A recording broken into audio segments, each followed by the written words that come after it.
All right, some other news we're following right now. Today, Metro rolled out its plan to return to automated train operations. For the past 15 years, operators have been running trains manually. Automated operations were suspended following this right here, a deadly crash near the Fort Totten station back in 2009.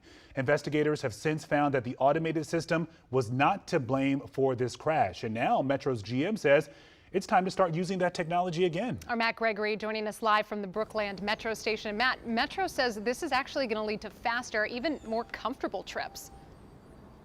Yeah, that was one of the things Randy Clark was talking about today at the Metro meetings. He rolled out the plan just real quickly in December. That's when the red line will first see the automated system going back on. And here's how it's going to work. You see right now, these tracks right here, they are still feeding in, as well as the trains, to a central nervous system computer.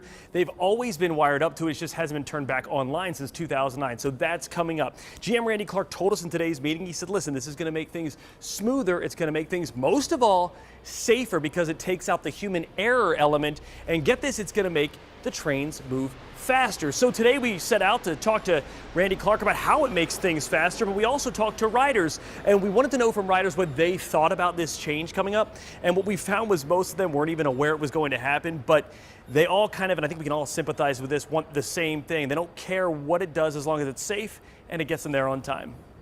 What they would feel the vehicle being smoother, so it would be less hard braking, harder acceleration, it would be very smooth.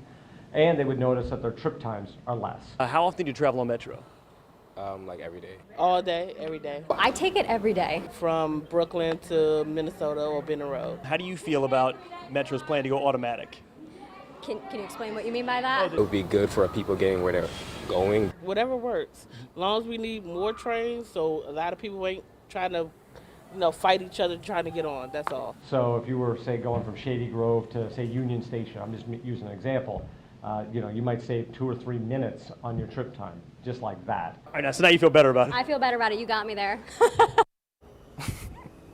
Okay, so basically this is how it's going to work. Signals in the trains and the tracks control the speeds to that central nervous system we were talking about. And if anything goes wrong, a driver can take over. Really, GM Randy Clark said, it's best to think of it like assisted driving. As you can see right now, as they pull, there's always a driver in there. They will still be there when the system goes automated. That'll start in December here on the red line, and then it will move forward with system-wide in January. But in the meantime, they're still doing training, and then at night they're doing testing of the automated system. And if you're wondering, how is it going to go faster? One of the things that GM Randy Clark was telling us is that these trains can actually go about 5, 10, even 15 miles an hour faster than they're being allowed to do right now. And they said because of the safety component, once they make it automated, you will see some of those train times speed up in different areas. Like I said, some of it could be as fast as 15 miles an hour faster than they're going right now.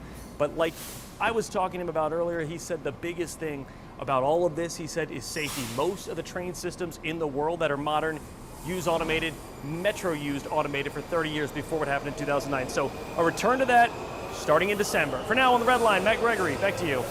Yeah, your GM tweeted, he said back in 1986, the trains were capped at going, roughly 59 miles an hour?